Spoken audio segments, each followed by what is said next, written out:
கர்த்தருடைய பரிசுத்த நாமத்துக்கு ஸ்தோத்திரம். என்னோட பேர் ரேச்சல். கொஞ்ச நாளைக்கு முன்னாடி என்னோட மம்மிக்கு வந்து ரொம்ப சிக்காக இருந்தாங்க. முக்கியமாக மிட் நைட் அப்புறம் ஏர்லி மார்னிங்கில் வந்து அவங்களுக்கு ரொம்ப சஃபகேஷன் ஆகும். எதுக்கு இப்படி ஆகுது அப்படின்னு சொல்லி நாங்கள் டாக்டர்கிட்ட செக் பண்ணும்போது கேல் பிளாடர் ஸ்டோன் இருக்குது அப்படின்னு சொன்னாங்க. நாங்கள் செக் பண்ண போகும்போது டாக்டர் சொன்ன விஷயம் என்னென்னா, இப்போ ட்ரீட் பண்ண முடியாது, ஒரே ஆப்ஷன் வந்து சர்ஜரி தான் போகணும் அப்படின்னு சொன்னாங்க. ஆனால் அதுக்கு முன்னாடி தான் அவங்களுக்கு யூட்ரஸ் ரிமூவ் பண்ணி ஒரு மேஜர் ஆப்ஷனும் ஆயிருந்தது.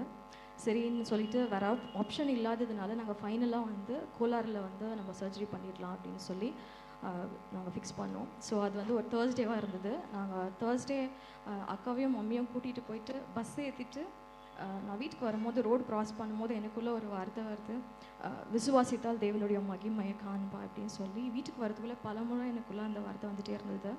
அப்புறம் நான் இப்போது என்ன பண்ணோம் ஏசப்பா அப்படின்னு சொல்லிட்டு நான் ப்ரேயர் பண்ணிகிட்டே இருந்தேன். பார்த்தா அங்கே அட்மிட் பண்ணவே முடியல. அந்த சுச்சுவேஷன் அப்படி ஆகி அவங்க திரும்பி வந்துட்டாங்க வீட்டுக்கு வந்த பிறகு நான் ஷேர் பண்ணேன் இந்த மாதிரி எனக்கு வந்தது அப்படின்னு. நாங்கள் நெக்ஸ்ட் டே வந்து நான் என்னோட மம்மி அக்கா வந்து ப்ரே பண்ணிகிட்டே இருந்தோம் வீட்டில், ஏசப்பா நீங்கள் சுகத்தை கொடுங்க அப்படின்னு. நெக்ஸ்ட் டே நாங்கள் போய் ஸ்கேன் பண்ணோம், கண்டிப்பாக ஒரு சுகம் நம்மளுக்கு கிடச்சிருக்கோம் அப்படின்னு சொல்லிட்டு.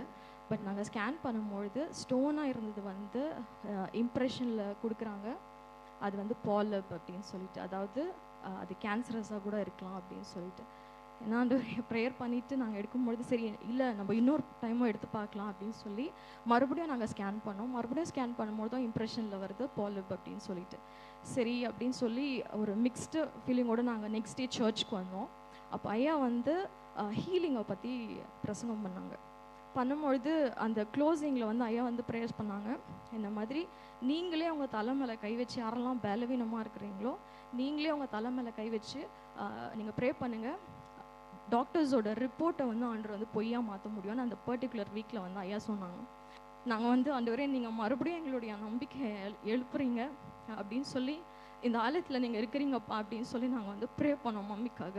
ப்ரேயர் பண்ணிவிட்டு நெக்ஸ்ட் டே நாங்கள் ஹாஸ்பிட்டல் போயிட்டு இங்கே டாக்டர் ஷாம் அங்கே தான் போனோம் நாங்கள், அசோக் வர்த்தன் டாக்டர்கிட்ட. அப்போ போகும்போது மறுபடியும் ஒரு ஸ்கேன் எடுத்தாங்க. மறுபடியும் ஸ்கேன் எடுத்து ஃபஸ்ட்டு அவங்க சொன்ன விஷயம் என்ன அப்படின்னு சொல்லும்பொழுது அது பாலிபே இல்லை அப்படின்னு சொன்னாங்க.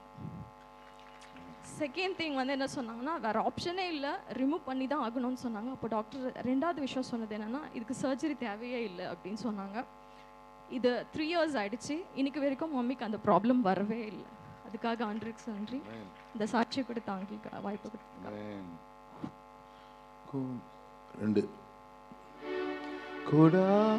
கோடிகள் உந்தன் கிருபை ஈவுகள், கோடா கோடிகள் உந்தன் கிருபை ஈவுகள் போதா